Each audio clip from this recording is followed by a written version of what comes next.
Hi again, I'm Melissa Chan. Thanks for joining us both in person and online. This afternoon, we are in conversation with Timnit Gebru, founder and executive director of the Distributed Artificial Intelligence Research Institute, DAIR. Timnit, welcome to RightsCon.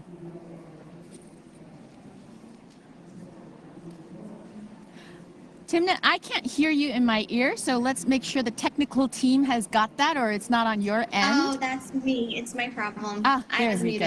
Hi, how are you? Good, how are you? Before we get going, let's do some housekeeping. I want to remind everyone to post your questions online.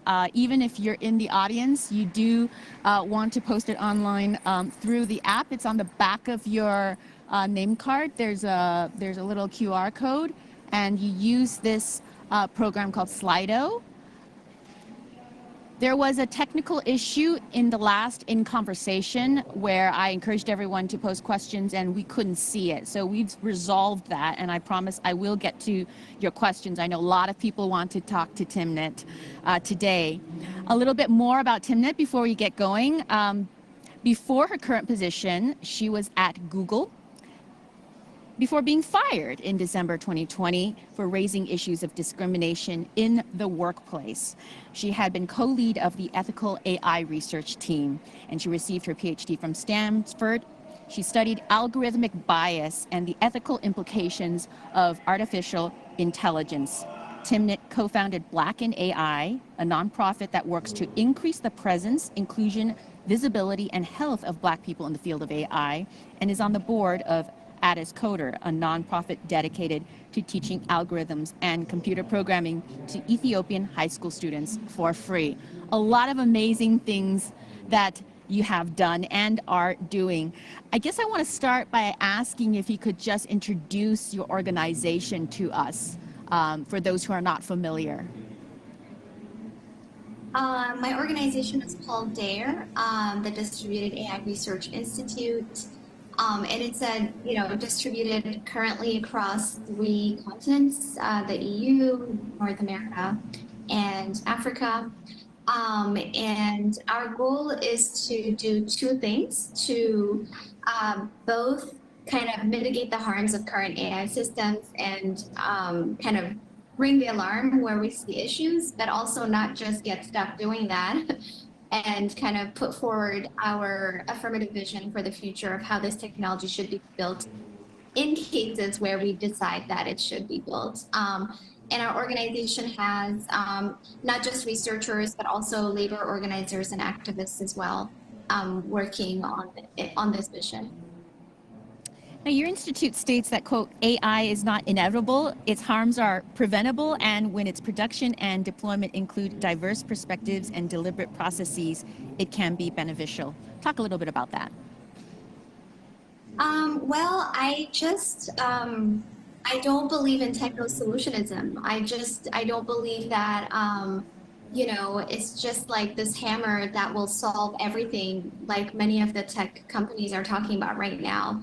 But I do believe that if we start from the needs of people, we can assess whether there are technological tools that we can build that help specific people under specific conditions. And so that's what we mean by this, right? We don't believe that we're marching to a predetermined inevitable march of a technological future, which is often how AI is talked about.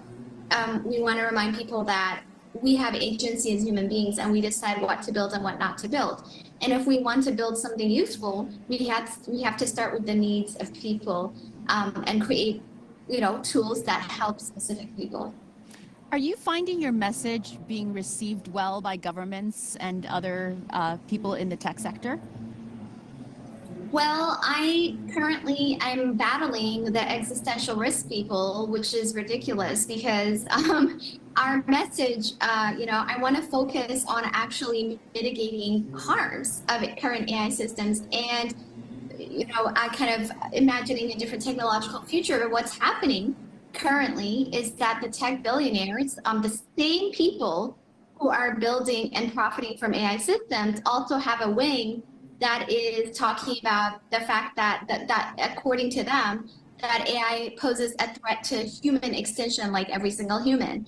And which is like this sci-fi Terminator scenario that they've come up with to basically distract us from what actually is happening right now, what people are doing, what corporations are doing, what governments are doing. You know, we just heard the visa issues in Costa Rica, right? People are using AI systems to discriminate against many groups of people in the world. Corporations are using it to centralize power and profit from stolen data. And instead of speaking about those issues, we're now having this imagined scenario about, you know, human extinction from Terminator. And all of these multilateral organizations and all of these governments are falling for it and listening to this tech CEOs that should be regulated rather than setting the tone for what we should be regulating. So what I think I'm hearing from you is that there are these catastrophic warnings that is overwhelming the message of things that need to be done perhaps incrementally, things that are happening, as you say, present as opposed to future. And it's very convenient if you talk about things in the future, because then you can just talk about things in the abstract. And there's actually harm being done right now. Is that a good takeaway? Yes, it's extremely convenient, not only because we're talking about things far into the future, but we're talking about what some machine god would do rather than what humans and entities are doing. So it helps them abdicate responsibility. Instead of thinking about OpenAI or DeepMind or Google or Microsoft or governments or militaries, you're now thinking about some hypothetical Terminator thing and what that thing would do. And you're thinking, let's regulate that rather than the humans and entities who should be regulated or held accountable in some way. So looking at the present day issues as opposed to the future concerns and worries, if we're looking at the present day, it also looks like, generally speaking, governments around the world are failing at the proper guardrails. What's your take? Where do you see, I want to focus a little bit on positives, not just negatives as well. And it sounds like that's what you want to do too. Where are you encouraged? Where are some good examples in countries and others where you're concerned? Just a little bit of both. So in terms of positives, well, I just want to say it's a nuanced conversation, right? Because when we talk about regulation can also be weaponized, right? We've seen regulation on hate speech and social media weaponized against dissidents and activists. So I kind of want to make sure we're being nuanced when we talk about regulation. But honestly, the most inspiring things I've seen are from smaller organizations, smaller cities. So for instance, in the US, I mean, the federal government is a mess with respect to regulation, but, you know, certain cities, so for instance, California, even the states can set the tone because many of the tech companies with worldwide influence are there. And many of the tech companies are also based on Washington state. So if you pass something in one state like California, that could have really far-reaching consequences, not just in the US, but all over the world, right? Because they have to abide by these rules, and it's easier to pass something statewide than, you know, nationally, and even think about internationally, that the UN, that's even more of a kind of, I don't know, I feel like it's hard to do that. So I look at those kinds of instances. I think that there are some wins in the EU AI Act right now, but then again, with one hand, EU is regulating certain things. With another hand, they are funding Frontex and the Libyan government and killing so many of our people, right? The refugees and immigrants. So I'm sorry, I need to stay on the positives, but right, you know, right. Some positives are, it's okay. Yeah, some of those efforts. I feel like so far the conversation is not entirely doomsday. I am already getting some questions posted online, so I'm going to ask one of them. And by the way, those in the audience, if you're having trouble listening, the headphones do have volume buttons on them. Just want to remind you of that. There's a question from someone asking, since you were talking about regulation, in your view, what are the main risks of generative AI in the absence of regulation? Well, so I wrote a paper about this partly, which is partly why I got fired. And in this paper, we discuss a number of things. One is we talked about specifically the text to text space, like Chat GPT and similar ones. One is the environmental impacts. And so these systems require a lot of compute power. And so when you're using them, I mean, to train and for inference time, right? So this is not happening out in the cloud somewhere. It's happening in data centers that require water, that require energy. And we talk about environmental racism, right? Within countries and across countries, right? And when you look at the kinds of languages and people that are served by these systems, and the people who actually pay the environmental catastrophe, they're completely separate people. One group of people benefits, one group of people pays for the climate catastrophe, right? And it's also caused the equivalent of what my collaborator calls an oil spill in our information ecosystem. And now you can generate so much content as gory as possible, as extremist as possible, whatever it is. And just like any kind of oil spill, this kind of information, oil spill, let's call it, is cleaned up again by people in marginalized communities, right? So I believe Richard is there. He told me he's there, but he was one of the workers who was moderating OpenAI's output, the models of the outputs of OpenAI in Kenya. And he was talking about, we had an event where he was talking about how he had PTSD and so many other people like him had PTSD, moderating the outputs of these generative models. And it was worse than moderating the outputs of human generated content, right? So this kind of explosion of synthetic media and what it would do to our information ecosystem is another one.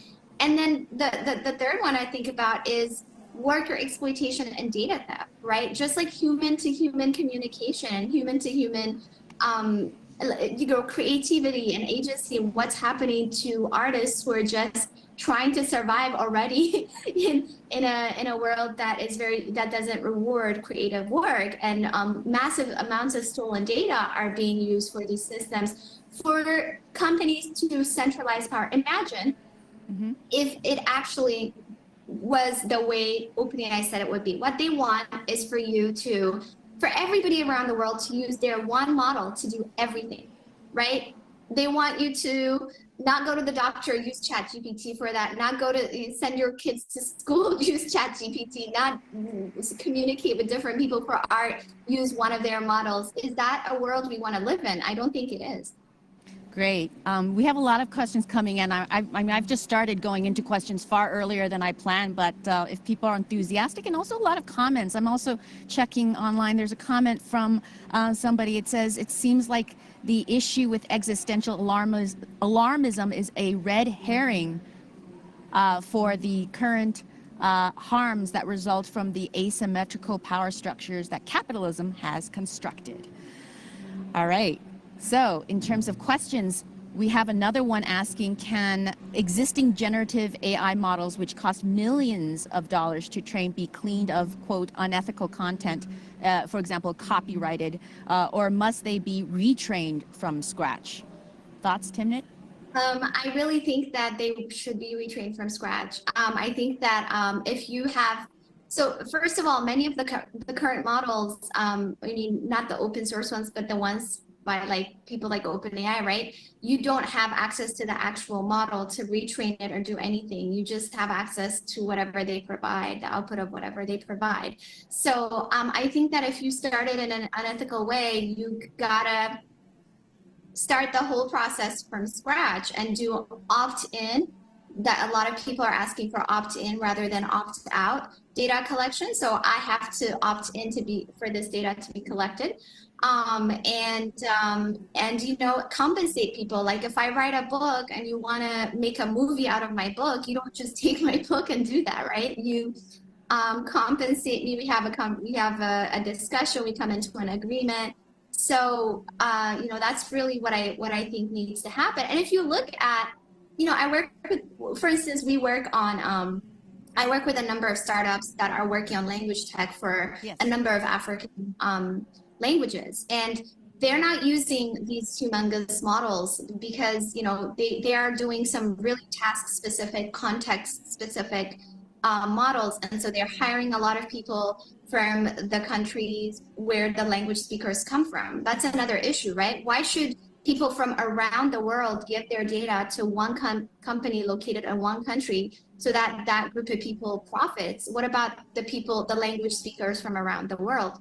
How about, are they getting hired? Are they getting the benefits of the, model training, etc.? So, to me, if you don't, if your goal is not to like take over everything, I don't really think you need such big models.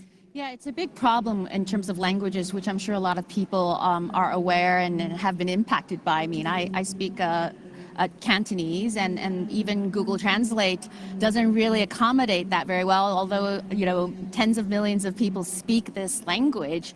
And now there's another moment where many languages around the world could be left behind with this AI collection in terms of not being included. Let me just go to a few other questions. Let's see. These are anonymous questions. People are shy. Do you think regulating AI is the way to rebalance power asymmetry and harms between big tech and consumers, or is it more foundational, like antitrust approaches?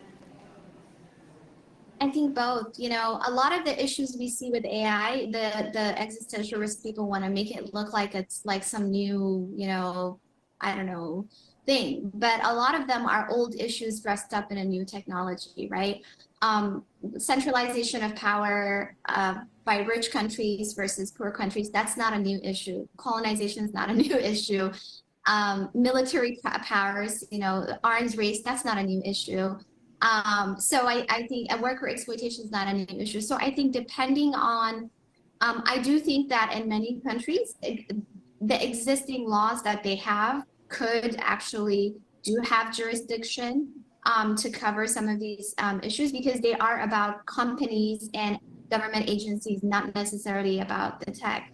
But I think that specific regulation, for instance, if you even did something like require people to document their data and make sure that it's opt-in consent, for instance, that is already huge, in my opinion, because then that doesn't allow you to just ingest everything on the internet, without. Realistic, though? I mean, you talked about like starting from scratch earlier. You can say that, but is it wishful thinking at this point? It feels like sometimes the train's already left the station. How do you stop? This is exactly where I say it's not inevitable, right? I think that we decide what to do. If we decide this is not where we want to go, the companies will fight it. They'll make you think that they can't do anything. They'll make you, car companies were fighting regulation forever, right?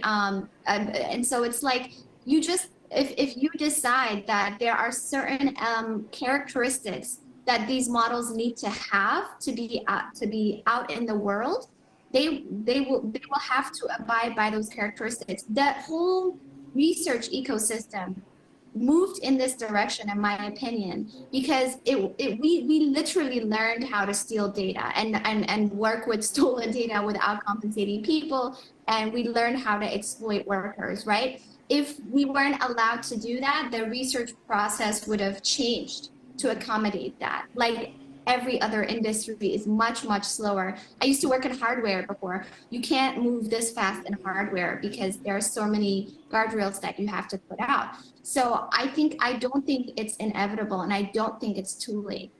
When we talk, I mean, this is transnational. I mean, it crosses borders. And then I wonder about, like, yes, civil society can get a seat at the table. It's a hard battle sometimes, but they can in the EU or the United States. But like, say China, which I mentioned earlier in another conversation, how do you even convince them to have a conversation when they're pretty closed door about these So, things? this is why I don't know about these multilateral, I mean, being from Ethiopian and being of Eritrean descent, I have to say that I don't have a very hopeful view of the UN or any of those kinds of organizations. But I think that what people have to understand is that there is this arms race narrative, like a person, a good guy with a gun, a bad guy with a gun kind of thing. And at least in the US, a big portion of the reason for not regulating is because, oh my God, if we don't do it, China's going to, and I've heard that. and I just don't believe in that. Half of it is made up. The other half is just because somebody else is doing something bad to their own people, you shouldn't be also doing something bad, right? Like, I don't really believe in that kind of argument. Got it. Well, we have another question coming in. This one has been upvoted. When thinking about fears about AI, are you more worried about the technology side or the humans behind it? I kind of feel like this question has a philosophical assumption here, but why don't you take a stab? The humans. So the tech, the humans build the tech. The tech is not sentient. It's not a god. It's not some being. It's not going to happen. I just don't even want to go there. So the talk about ascribing agency to a tool is a mistake, and that is a diversion tactic. And if you see who talks like that, it's literally the same people who have poured billions of dollars into these companies. Elon Musk, Peter Thiel, John Talon, all the crypto billionaires, like that is, if you look at all of the institutes that are talking like that, it's the people funded by these really wealthy people who also poured money into creating DeepMind and OpenAI in the same companies that they say need to be stopped right now. So I just I think I was listening to the prior panel where they were talking about how you have to start from the people who are most marginalized, right? If you're listening, if you want to hear about existential risk, don't listen to the billionaires. They're not the ones who really are caring all about humanity. And so, yeah, let's think about them instead of the existential risks of the tech they're talking about. I mean, what you say actually reminds me of that New York Times piece profiling Jeffrey Hinton, the godfather of AI, and how he's warning everyone about the dangers. And there was quite a bit of commentary over that because people like you said the same thing much earlier, and you don't get a New York Times profile. And he was nowhere to be found. He was nowhere. A few months ago, just a few months ago, Jeff Hinton was talking about GPT-4 and how it's the world's butterfly. Oh, it's like a caterpillar that takes data and then flies into a beautiful butterfly, And now all of a sudden it's an existential risk. I mean, why are people taking these people seriously? I have theories about that. But yeah, Meredith Whittaker was pushed out for talking about Project Maven, a military contract. Right. I was fired for talking about large language models, but not just that, but other issues of racism and sexism. My co-lead, Meg Mitchell, was fired after me. Mahdi, a Moroccan teammate of ours, also was pushed out after writing about resigned after writing about large language models. And before, he was trying to get Google to do something about Truth TV in Morocco, which is it's the most popular YouTube station. And they were using it to harass all sorts of people. They didn't do anything about that, right? So all of us, people who are not white men, have been, ringing the alarm, and none of them supported us, right? Even Yoshua Benjo, whose brother was my manager at Google, did not say anything when I was fired, and his brother quit after I was fired. So, why all of a sudden everybody's paying attention to them, I have no idea. And look, I can't help but think of a very early warning about the dangers of technology and how the things you create can turn into monsters, which is Mary Shelley's Frankenstein, a 19-year-old woman, right, from the 19th century. But her book, if only these men read Frankenstein, they might not be so shocked talking about butterflies a few months ago and suddenly seeing the light now. Okay, so another question. Do you have policy recommendations regarding the damages caused by the use of AI, specifically for deep fakes? I think that I don't know about policy recommendations specifically for deepfakes. I'm not a policy person. I try to do research that informs policymakers. But AI now wrote a policy brief on general purpose AI systems that we helped, we collaborated on and sent to the EU. And we were very worried about this exemption that they were thinking about having for companies like OpenAI or others that put out quote unquote general purpose systems. So I think, and many of those are used to do deep fakes and other kinds of things, right? So I think that it's really important to hold them accountable and not make it such that they're not accountable and they can kind of kick the what is it called, the accountability down the road for the organizations, smaller organizations that use their systems without them being held accountable. So yeah, that's what I think. And I think things like watermarking might be really important, but I really think we have to go to the source and hold the organizations that stand to make the most amount of money accountable, held accountable. We'll certainly hope so. One more question. What's your view on the anthropomorphization? Let me practice again. Anthropomorphization of AI and hallucinations in chat form. Yes. I have such trouble saying those words too. I think the anthropomorphization is exactly what I was saying earlier. It's very harmful. It's very harmful because it does a number of things. It deceives people into thinking that there is something a lot more human-like than there is, right? If you know about the millions of workers kind of sitting through and labeling data, and then the huge compute power, and then you see how the things come out after that, you don't anthropomorphize these models because you kind of see there are lots of humans involved in this. It's not like a machine god or whatever talking, or some sort of human talking back at you. But when you do this anthropomorphization, you do a number of things. One, you deceive people into seeing a human behind the text, and that's very harmful, right? Like, because you can have all sorts of human text. Like, there was this person who committed suicide, right, just a few months ago after interacting with the chatbot. Right. You have to learn to know that this is made up text and not to trust it, rather than being deceived into thinking there's a human behind or human-like thing behind the machine. And the second thing it does, again, which is very powerful, is to abdicate responsibility from the entities that make and deploy these systems to the systems themselves. So our entire conversation becomes about an actual tool rather than looking back at the incentive structure of who builds and deploys these tools. Timnit, it's been really wonderful to talk to you. Do you have any final thoughts, comments, things you meant and wanted to say, but it didn't come up in questions?